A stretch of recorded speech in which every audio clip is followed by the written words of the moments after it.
larger, more aggressive kin, until ultimately, according to veterinarian and author Bruce Fogel, the ability of the newly evolved dogs to form social relationships became the basis for their success as a species. When these early wolf dogs joined people, they maintained their pack mentality, but shifted their allegiance to their new human packs. As part of that pack mentality, dogs naturally warned other pack members, or in this case humans, of approaching danger. With their superior sense of hearing and smell, these early dogs were readily employed as guards and sentries by prehistoric peoples. When flock management developed about 10,000 years ago, the dog was already equipped to take on the responsibility of defending other animals from predators. In addition to serving as guards and sentries, dogs' natural pack mentality also proved valuable to humans in terms of hunting. The dog is a pack hunter, willing to work in tandem with other dogs or humans to locate, chase, capture, and kill its prey. As hunting methods evolved, the dog's natural ability to track and retrieve game became overwhelmingly important. Most archaeologists believe that this human-dog bond was well established by the time that the first people migrated to the Americas by way of the Bering Land Strait. As Mark Dare put it, if dogs did not come with the first people to enter North America from Siberia, they were not far behind. For the next 10,000 years, dogs were the only domesticated animals in much of the Americas. And by the time Columbus arrived in the New World, dogs could be found throughout the continent, where they served as guards, hunters, fishers, food, pets, and beasts of burden. Up until the time horses were reintroduced on the plains, dogs served as the principal beasts of burden for Montana's first peoples. With the coming of the horse, however, these larger animals replaced dogs because they could pull or carry so much more weight. Horses would rapidly come to dominate Plains Indian culture, but in acknowledgement of how important dogs had been up to that point, when tribes needed a name for these new incredible beasts that we call horses, they often gave them names that in their own languages translated as big or magical dogs. In 1769, Samuel Hearne, a young Hudson's Bay Company officer, observed that the Cree of southern Canada, tents, kettles, and firewood are always carried by dogs, which are trained in that service and are very docile and trackable. They are of great courage when attacked and bite so sharp that the smallest cur among them will keep several of our largest English dogs at bay. Exploring the upper Missouri in the 1830s, Maximilian, Prince of Weed, regularly commented on the dogs he encountered. In describing dogs belonging to the Sioux, he wrote, "In shape, they differ very little from the wolf and are equally large and strong. Some are of the real wolf color, others black, white, or spotted with black and white. Their barking is not proper barking, but a howl like that of a wolf." Many early non-Indians explorers reported on the mistreatment of Indian dogs as they perceived it, although anyone who's read The Call of the Wild knows that if Indians did treat their dogs poorly, they certainly weren't the only ones. One observer who disagreed with the view that dogs were abused in early Native American culture was George Catlin, who visited and painted the tribes of the upper Missouri in the 1830s. He wrote, "The dog amongst all Indian tribes is more esteemed and more valued than amongst any part of the civilized world. The Indian keeps him closer company and draws him near to his heart. They hunt together and are equal sharers in the chase. Their bed is one, and on the rocks and on their coats of arms, they carve his image of fidelity."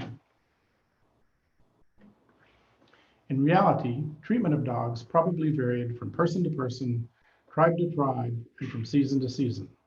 During long, hard winters, when food was scarce, both the people and the dogs suffered, and dogs were no doubt often left to fend for themselves.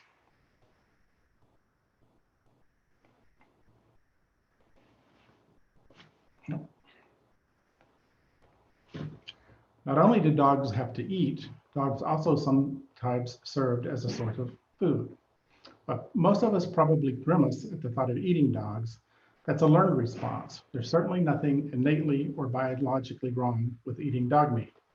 Our repulsion results from our cultural mores and, among America's first peoples, the desirability of dog as a food source varied greatly from tribe to tribe. Anthropologists William and Marla Powers report that the Sioux, for example, began eating dog meat out of respect for the Great Spirit, having promised during a time of severe famine that if it brought them food, they would throw a feast for the dogs. The Powers wrote, in a peculiarly human transference, because the dogs ate human food and embodied great spiritual power, they became food for humans, but only on special occasions. The Sioux always prepared dogs for special guests, as many Anglo-American travelers discovered, some to their disgust, others to their unexpected delight at the taste. The Powers report that dogs were also sacrificed and eaten to cure illness and on special feast days.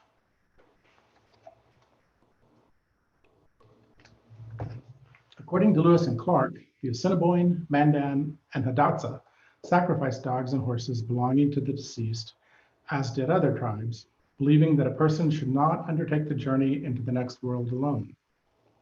And speaking of Lewis and Clark, the members of the Corps of Discovery certainly ate their fair share of dogs on the expedition. They did so initially, at least, out of necessity when other sources of meat were scarce.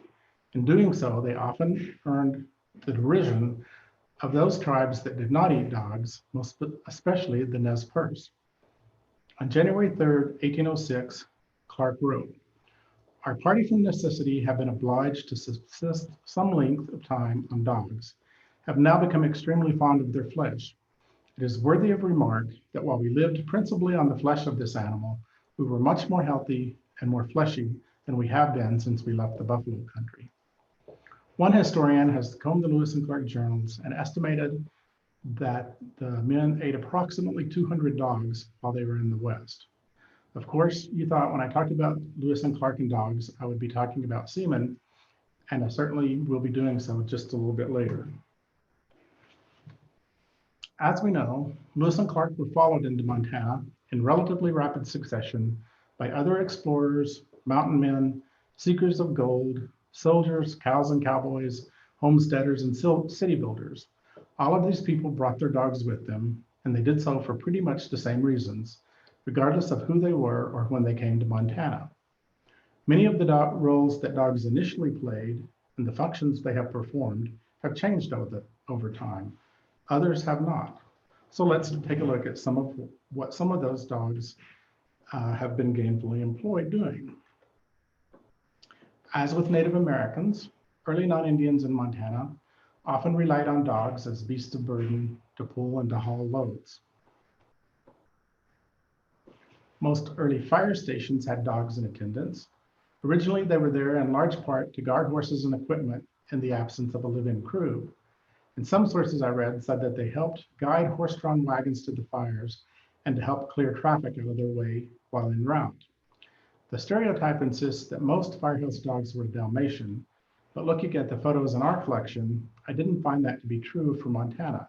Dogs were definitely a regular part of fire stations, but they weren't Dalmatians. And of course, no profession in Montana is more closely tied to dogs than that of sheepherder. In a short work called Occupation Sheepherder, author A.B. Guthrie wrote, "The sheepherder has his responsibilities. He must protect his band from foxes, wolves, coyotes, and other predators, like town dogs off their leashes. He must see the ewes don't stray too far, and in the spring, that frolic lambs don't gambol up a draw and disappear. His first commitment, though, is do not desert for any reason." Guthrie continues, "To write of a shepherd is to write of his dog, for they were and continue to be almost one and inseparable. I have never understood, nor were herders ever ready to tell me, just how they train their dogs, but I have sat and listened and observed. A low, almost grunted monosyllable or the littlest gesture, and the dog was off to bring wanderers back toward the band." Guthrie concluded by saying, "To sum up, if I must, the sheepdog has an almost human comprehension of what his master wants, and with it, an almost human concern for the sheep."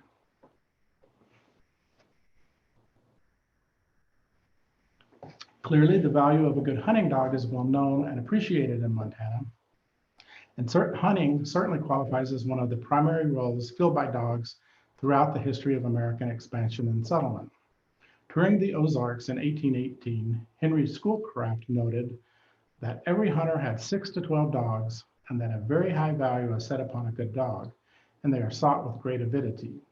Schoolcraft also observed that the lone hunter could not have blazed the trails that opened the frontier or survived in his isolated cabin without his dogs.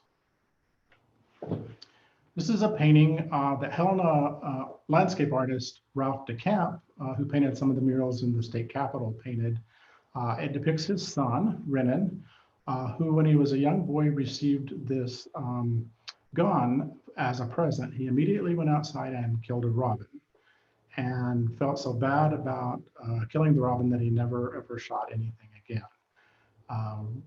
Renan, when the family donated this painting to the Historical Society, I think it's a beautiful portrait, and of course loved the dog. But what Renan, when he looked at it and told us that he remembered, was the fact that his mother made his clothes and she made him wear this outfit, and how much he hated it. And he remembered that more than actually killing the robin. So, as they have been for centuries, dogs in Montana were and are used to track people, whether they're lost in the woods or running from the law. In the 1950s, George Talbot of Corvallis owned what were reputed to be 3 of the finest bloodhounds in the Northwest: Joy, Happy, and Gay. And those names came from his daughters. Happy was blind since puphood and, quote, moved with uncanny skill, seeing with his nose and ears in a manner that struck marvel to the beholder. Talbot reported that the thrill of the search and its rewarding termination in finding what we seek never fails to thrill me. I guess that is why I stay with the work.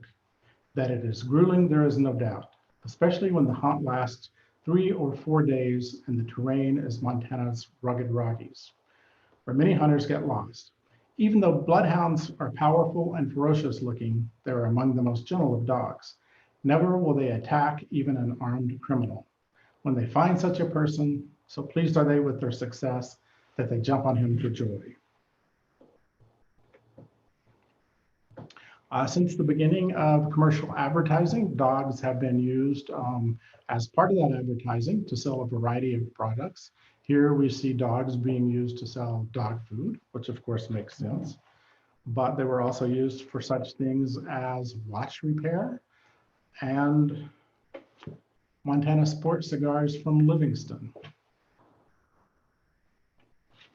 Dogs were even used in recruiting money for war bonds and liberty drives during World War I. And this photo on the right, the picture of the 2 boys and their dog, actually obviously isn't really an advertisement, but I just think it's so cute I had to use it somehow, and it fits the time frame. So, in addition to traditional forms of dog employment, we are continually finding new uses for dogs: to sniff out drugs and bombs, to improve the lives of people with all sorts of disabilities, to help children learn to read, and, like Moritz here, in a variety of ways as therapy dogs. It's not, of course, that dogs are becoming brighter. Rather, humans are getting smarter at figuring out ways that we can use canine talent to help make life better and safer for us. One canine trait that has always been highly touted and admired is courage. From the beginning of human-dog interaction, dogs have been admired for their fearlessness and valued for their sense of security they provide. Whether they're vicious guard dogs behind a chain-link fence or the family pet on an outing in the woods. As Dorothy Patton noted, even the tiniest poodle or chihuahua is still a wolf at heart. Clearly, with a big dog like Rex around, you're going to feel safe, even if Rex appears to be anything but intimidating in this photo. Stories of pets saving their owners from all sorts of disasters are far too numerous to include here. So I'll simply say that such heroics have been regular occurrences at least as long as anyone has been recording history in Montana. Much less charitably, however, Josh Billings noted that Newfoundland dogs are good to save children from drowning. but you must have a pond of water handy and a child, or else there will be no profit in boarding a newfie. Historically, many cultures have used dogs as weapons of attack.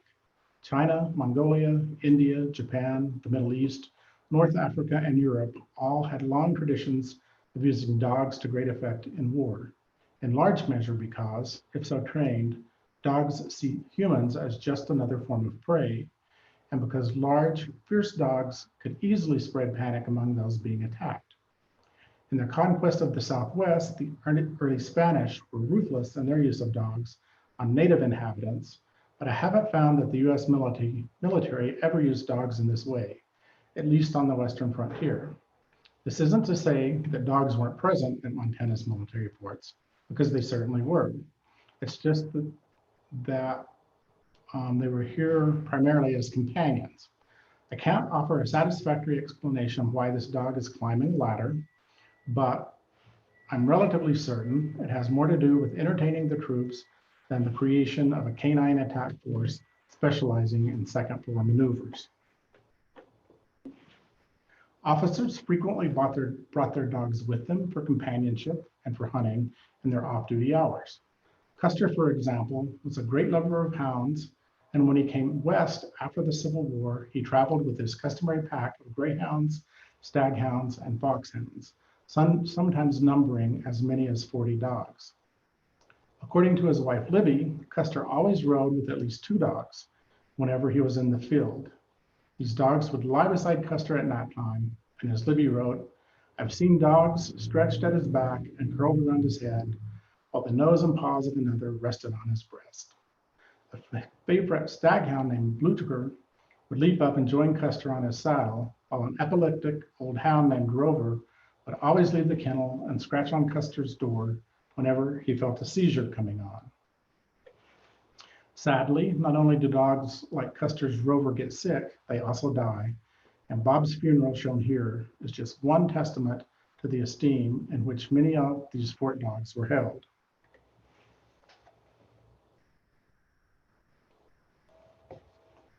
The sled dogs have been helping humans since they were first tamed and broken to harness thousands of years ago.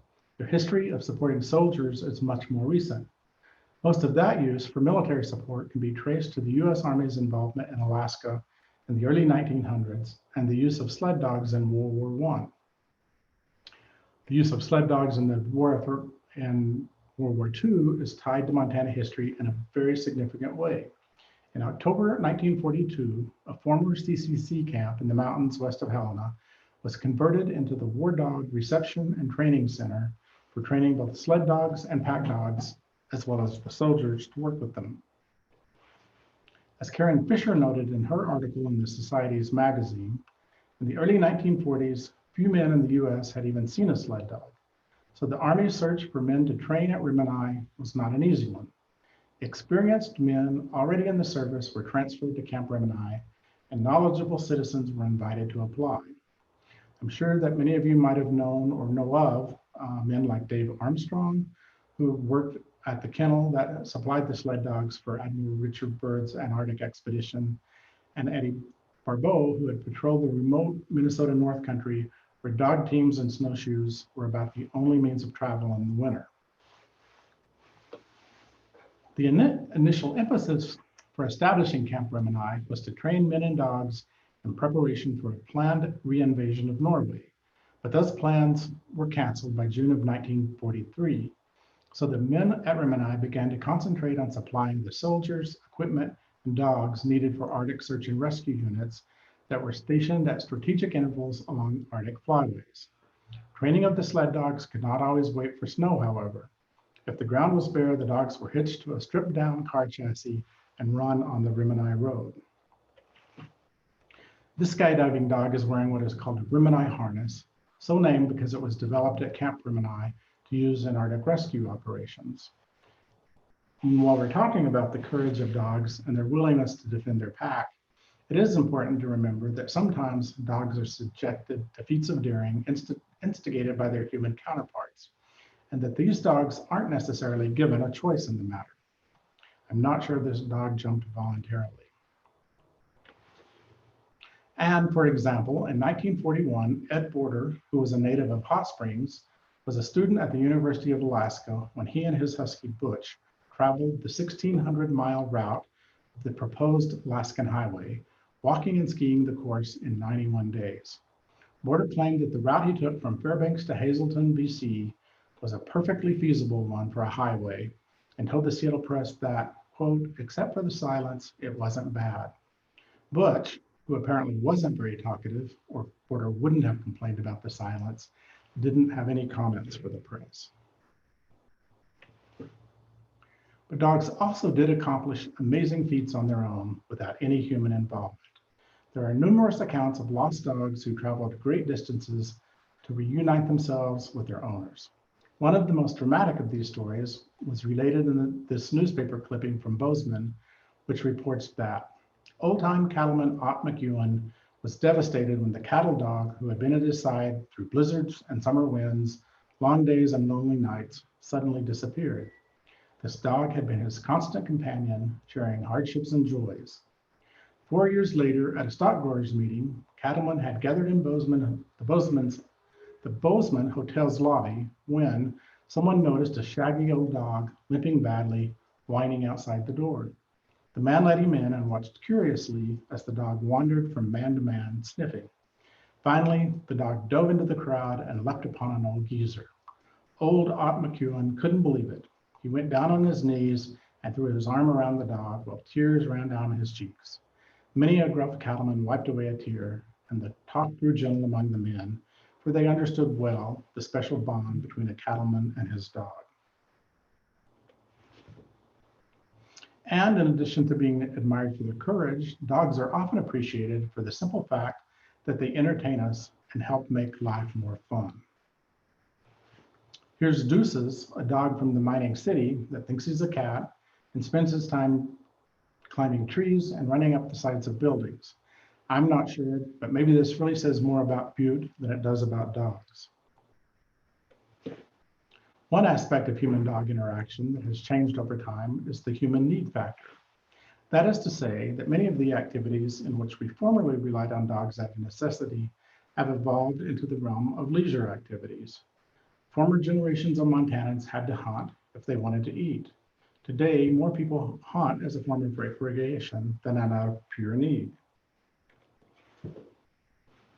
In today's world, few people have to rely on dog sledding for transportation, but as we know, it has certainly turned into a popular sport. Of course, once automobiles were invented, some dogs were simply too lazy to pull a sled anymore and preferred to drive their own fire trucks. And turnabout is fair play. Sometimes it's the boy's turn to pull while the dog rides. Dogs make excellent companions for hiking and swimming and all forms of outdoor recreation. In Bozeman and in some other communities, they even throw dogs their very own pool parties at the end of the summer when they're ready to drain the pool for the season. Here's a second view of that pool party in Bozeman. Lastly, and in my opinion, more than any of these other things I've been talking about, dogs are important for the companionship they provide. They really are man's best friend, and that is why most of us value dogs. Dogs make great pets, and they always have. This is true across all time periods, regardless of economic standing and social circumstance, whether you had to work hard for a living like this young man, or you enjoyed a life of leisure like these Helena dandies. It's true no matter what part of the state you lived in, if you're a cowboy in Miles City, or what ethnic group you belong to, in cities, in the countryside, and on the reservations. Significantly, according to author Mordecai Siegel, acquiring a dog may be the only opportunity a human ever has to choose a relative. And looking in the photos here in our archives, I was really surprised to see how many families took their dogs along when they went to have their family portraits taken. And remember that this is a time when having your picture taken wasn't an everyday occurrence and it wasn't cheap. And I was even more surprised to see how many people went to this trouble and expense just for their dogs alone. And while it's somewhat surprising, it's understandable why you would go to this time and expense to do this for a dog that's so cute, while it's just silly to do something like this for a cat. Dogs and cats weren't the only pets, of course. We have wild animals, including antelope, coyotes, and other domesticated beasts like goats, which I'm not sure would be the coziest of animals for a pet. And we even had bears trained occasionally. If you look in the background there, you'll notice the woman and the dog, and there are undoubtedly the smart people in the family staying well out of the way. Although everyday dogs, like everyday people, are unheralded heroes of Montana history, there are some dogs that have risen to a level of distinction that has earned them individual honor in the Montana Dog Hall of Fame. Most of you probably remember Jag, who was a much loved member of Governor Schweitzer's administration and even had his own email address so that he could receive his fan mail directly. But Jag wasn't the first dog to enter Montana politics. In 1928, Chubby, the mascot at the Arizona Street Fire Station, stumped for Jack Dugan in his bid for Silver Bow Sheriff. This article right here proves that Will Rogers was wrong when he said, "I love a dog, he does nothing for political reasons." While President Harry Truman once admonished, "If you want a friend in Washington, get a dog." The first dog of lasting fame in Montana history was Seaman. Seaman was a Newfoundland retriever purchased by Meriwether Lewis near Pittsburgh in 1803 for $20 before he headed west. From that point on, Seaman was a near constant companion to the intrepid explorer on his travels westward to the Pacific Ocean and then back to St. Louis. Due to Lewis's poor penmanship and erratic spellings, for many years people thought that the dog's name was Scannon. It wasn't until 1987 that historian Donald Jackson proved that his name was really Seaman, not Scannon. Newfies are a product of Canada, bred to work on both land and water, carrying heavy packs, pulling carts, and assisting fishermen. With webbed feet and a stiff, oily outer coat combined with a fleecing undercoat, they are well suited to spending hours in cold water. Today, they average 150 to 160 pounds, and according to the Dog Owner's Guide, are often prone to drooling. In a word of warning to would-be buyers, the guide states, "A sudden shake of the head and slobber goes flying up to 20 feet. If you can't deal with huge amounts of hair and are grossed out by dog drool, look for another breed."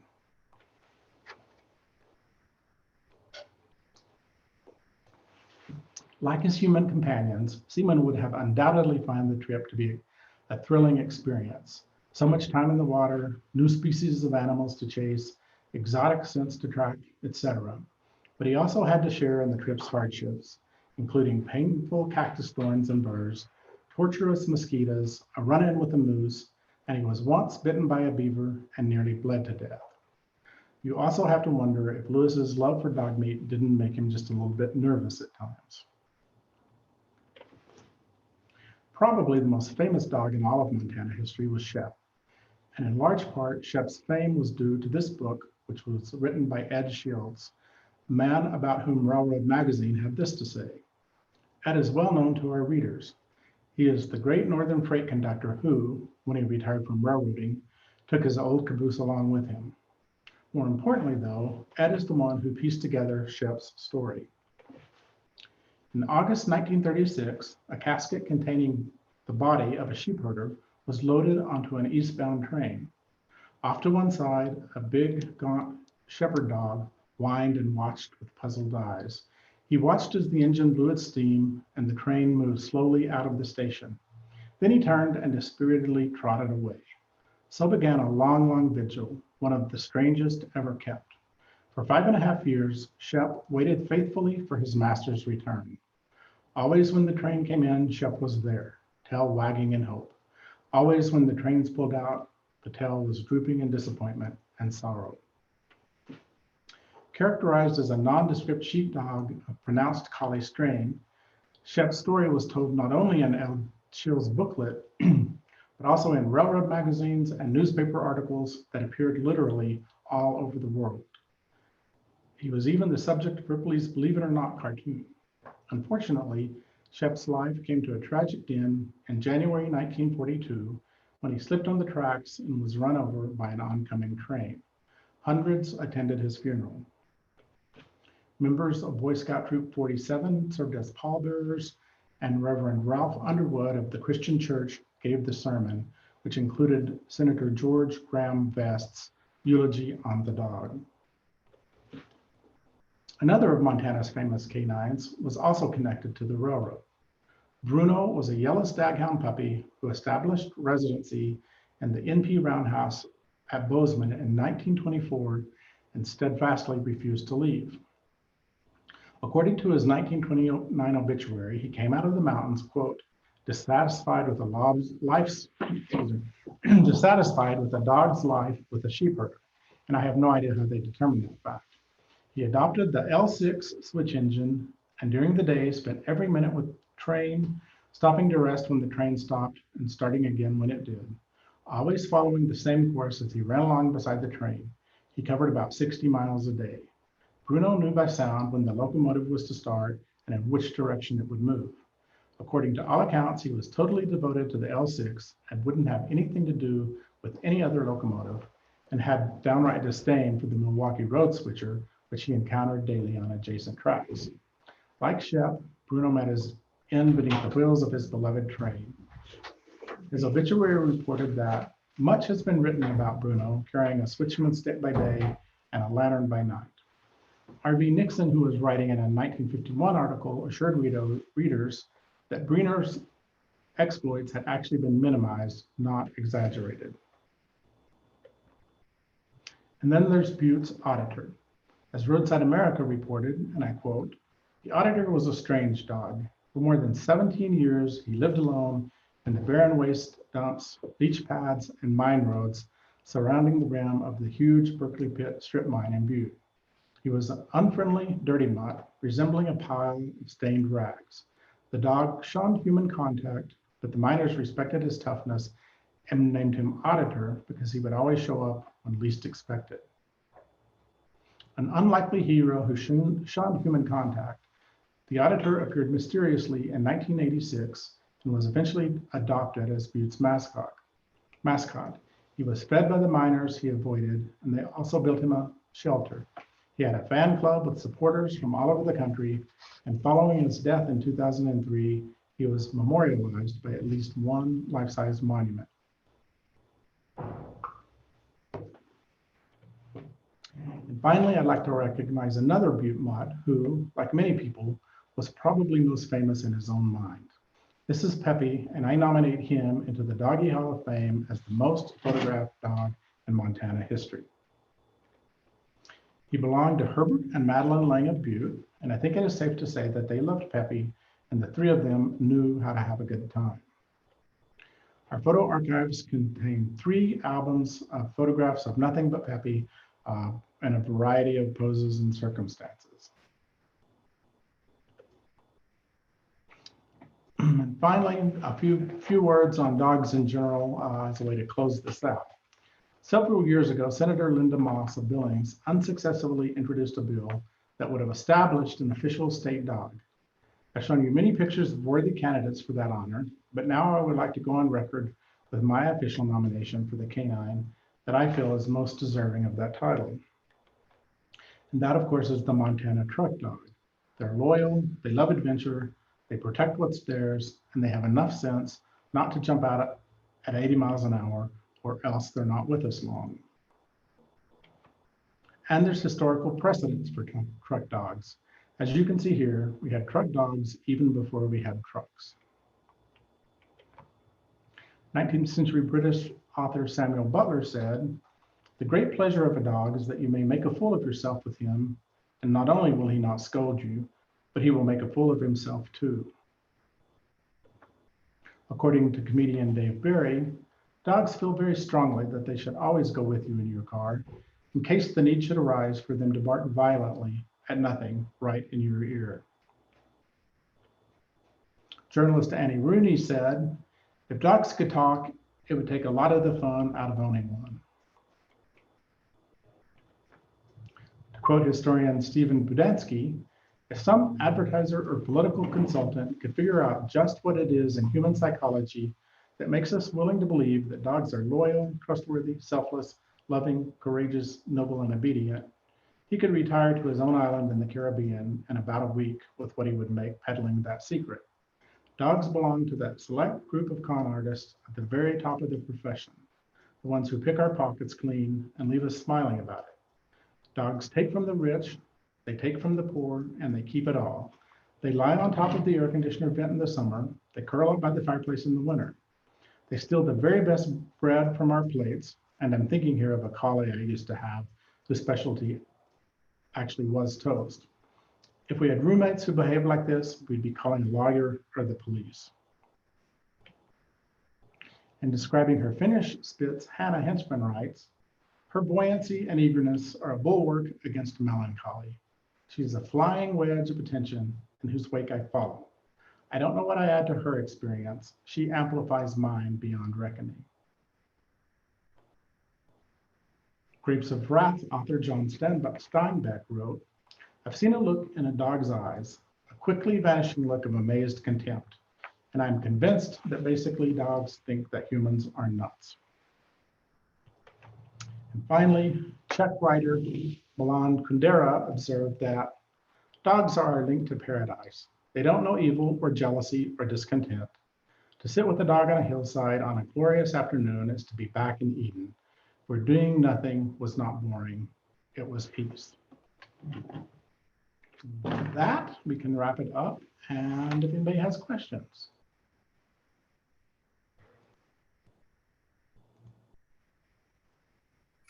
Well, that was fantastic.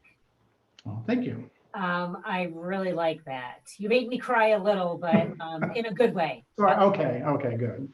So how about if anybody that has a question can go ahead and unmute. Question or a comment, please feel free. I missed just the first minute or so, but I thought this was a very excellent presentation. Well, thank you. Well, I ask a question. How many of you have dogs? Me. Maria's a cat person, though. Ah, okay. Hopefully I didn't step too hard on any toes. I don't have a dog now, but I've had them for quite a while. All right, but getting so I can't move around, keep up with them as well. Right. Yeah, that's hard. What I have one question about the dogs that the Indians ate. What breed were they? Were they mostly wolf, or where did they get theirs? Yeah, I think they probably were maybe, I mean, it kind of depends on what time period, but early on, I think that the farther back you go, the closer to wolves they were. I'm not a scientist by any means, but somehow, these wolves evolved into dogs. And I think, before people started breeding them for like specific tasks or, kind of more scientific or intentional approach, they probably there were mutts that probably did more closely resemble wolves than what we think of today. What I guess that's what I sort of had in mind on it, and that's why I was sort of questioning the one picture that you had there on it, which I enjoyed. But I know in the past some of the photographs in the late 1800s, early 1900s at get-togethers of the Indian camps and stuff on there, they were all relatively small dogs on it.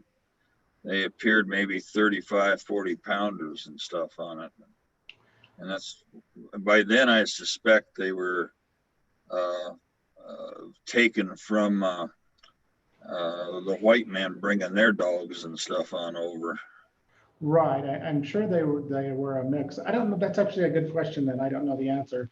That one quote, and I think it was from either Prince Maximilian or Catlin, that talked about the smaller Indian dogs who could intimidate the larger, European dogs.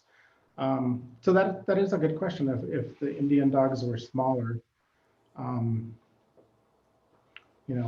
you think of wolves as being large. I don't know. That's something I'll have to look into. Well, I've wondered, like over in Africa and Australia, those dogs and even South America, those dogs are really quite small that they use for hunting and stuff on there. They were quite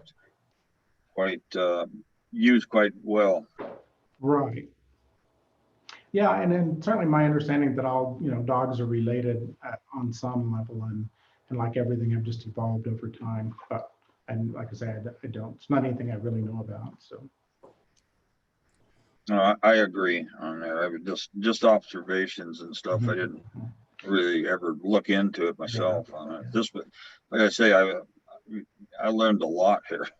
Well, good. It is interesting to note that a lot of artists like Charlie Russell that we think of as being pretty careful with their facts, Remington, some of the early artists. Not that they're scientific experts or anything, but it is often kind of hard to tell you.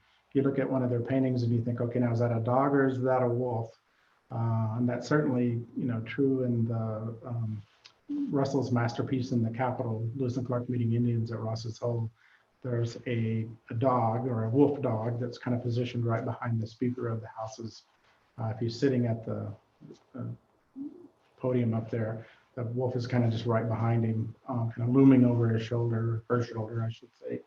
And so, it is interesting to know that to see that at least artists envisioned them as being closer to wolves, maybe than what we have today.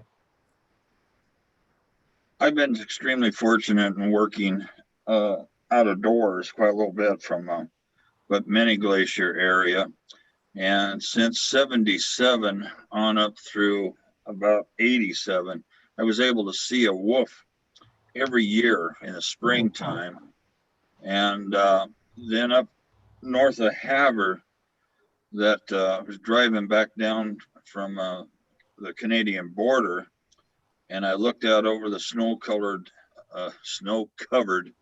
fields, and I thought, oh, there's a couple of coyotes out there, but they were a half section away, and I know those were prairie wolves on there, although can't prove it and stuff on there, and that would have been about let's say about 1980 or so on it. They were long-legged. They were big animals and stuff, but they were beautiful out there.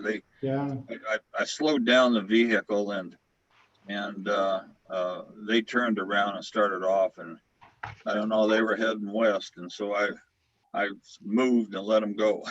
Oh, well, that's great. Yeah, it's on my bucket list to see a wolf. I've maybe seen one in Yellowstone, but we weren't sure. So we told ourselves it was a wolf, although we really kind of thought it probably was a coyote.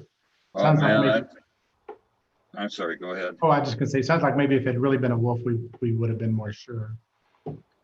I had a picture of one. I went down there on it. I don't know.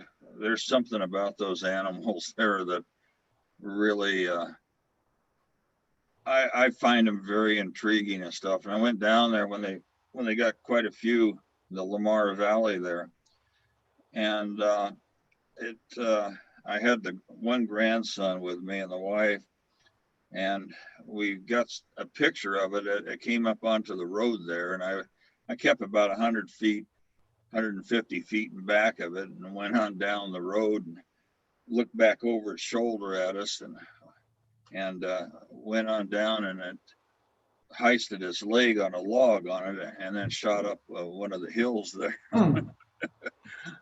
But it was a black one on it, and I had never seen one that was pure black and stuff on it. Huh. That's great. Well, this is Jim Marks, and I am blind and have a guide dog, actually my first guide Oh, dog. wow. And I've always had dogs. I grew up on a Montana ranch, and dogs were as much a part of ranching life as any animal. And the thing that kind of blows me away about a guide dog is that they're, bred to be really confident, but not aggressive, and like fearless, but not like mean or anything, or Mhm. impulsive. And yeah, one of the things you were saying that I got a kick out of was like the kind of the low guttural sound or the little twitch of the hand that would send a sheep herder's dog to go retrieve the wayward sheep. And in a working dog relationship, that's actually really true. It's like the way I communicate with my dog, and he's a golden retriever, um, is kind of like that. It's like we read each other's minds. It's pretty amazing. Hmm. It I, it really, yeah, it really is. I think, I think we've kind of only scratched the surface of being able to understand how, what dogs can do and how we can communicate with them. you know if Jag is still alive, Schweitzer's dog? I don't know. That's a good question. The way I'll have to look into that too. The way time goes, it seems like it was only yesterday, but Yeah, it's been a few years, hasn't it? yeah. Well, I remember he got in trouble for jumping at a bird and going out the second story window at the Capitol building. Oh, I don't remember that. That's Yeah, great. Yeah, I thought it was kind of fun having a dog in the state capitol. I know not everybody approved, but I kind of liked it. I liked it too. I thought it was Yeah, cool. yeah. You mentioned something about training sheepdogs and stuff. That I knew this one old timer that's the way he made his living, and he would take the pups and tie them neck to neck with one of the older dogs that knew all the commands, and Hmm. they would said he could do it in 3 weeks on there, and Wow. he was selling them for anywhere from 3,000 to 8,000, and that Hmm. was back in the 60s. There were people Wow. who were willing to pay big bucks for them. Hmm. Hmm. Yeah, it is amazing to watch them work. I love what they can do. Yeah, I fooled around with mine. I had an Australian border collie cross here, and I've had some Australian shepherds in the past, and they don't do as well as border collies, I suspect. But uh, like Mark was saying there, that you give them a little twitch and stuff on there, and they can figure out what the heck you're wanting. And I swear they know even before you do. Mhm. I loved all those pictures. Those were really good, Kirby. They're not Oh, something we get to see every day. oh. When I started doing research for this talk, I just couldn't believe how many pictures, in every circumstance you can think of, there's so often there's a dog there. And like I say, it's not front and center, it's not the subject of the picture, but it was there, and they included it either intentionally or just didn't object. Um, so I mean, it just how common dogs have always been here. So And your point that they brought them to the photographers just to get their right, picture taken. I mean, right, you're right. That wasn't something where you just pull out your phone and snap a picture. right, exactly. Although I love the one about the cat getting its Yeah, picture. yeah. That actually is the original governor's mansion, what we now call the original governor's mansion, and the Chessmans lived there before it was became the state bought it as the governor's residence. And so that obviously they had their cat, and according to local lore, that cat still haunts the mansion. So I can't say I've ever seen it, but I've heard several people or know several people who said they've heard it. So Very cool.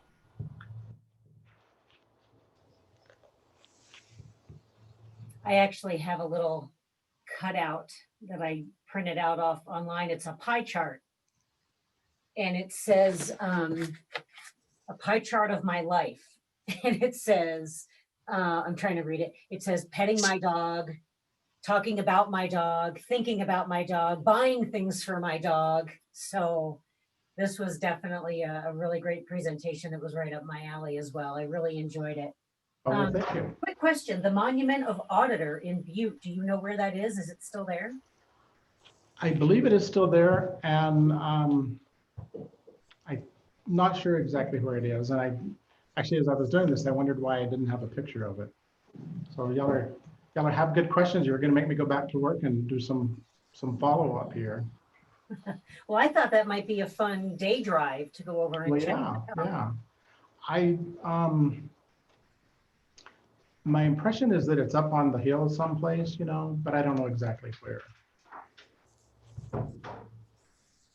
I also liked, I don't know if anybody else was kind of trying to read the newspaper article about the bloodhounds, and it listed folks that they had tracked down and the dates that it had happened.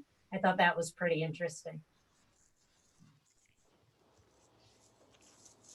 Well, and even if they're not maintenance, if you had a bloodhound jump on you, it'd be a little scary. So. Yeah, they could probably outweigh some people. Mm-hmm. Does anybody else have any questions or anything they'd like to add? I've been on up and seen the statue of Shep up there at, I forget the name of the town now. Fort Benton. Fort Benton, yeah, Mhm. on it. And that was quite interesting and stuff on it. That had to dig into it a little bit more when I Right. drove out of town and looked at it and stuff on there. But kind of a sad story, but it's amazing. It is, yeah, it really is an amazing story. And I think that's a beautiful statue. It's one of my favorites. So. And so Yeah, mine awful too. that him and the other dog went under the rails of the, the wheels of the train. Mhm. I think So that's awful. kind of the concept of die doing what you love, I guess. Well, right? yeah, there is that. Well, I was thinking that they was getting old and slow like me, so couldn't get out of the way. Well, I don't know if in either case if it was like raining or icy or something, but it sure would be easy to slip on, if you're running up on a railroad track like that. Yes, that's for sure. That's why I don't run. Because you can't slip and fall if you don't run. Exactly. I love it. All right. Well, Kirby, thank you so much. This has been so much fun. We really appreciate it. Maybe we can get you to join us again sometime. Be happy to. Actually, I think November, the day before 25th. Thanksgiving. Yep. November 25. Montana History by the Numbers. By the number. Perfect. Awesome. Yeah. Yeah, thank you very much. Enjoyed it. Thanks for having me, and thanks for putting up with me and listening to this, and go ready to go home and pet my dog, I think. I know, me too. All right, Kirby. All right. Thanks again so much, and you have a great You're welcome. day. Bye-bye. Bye, everybody. Yep.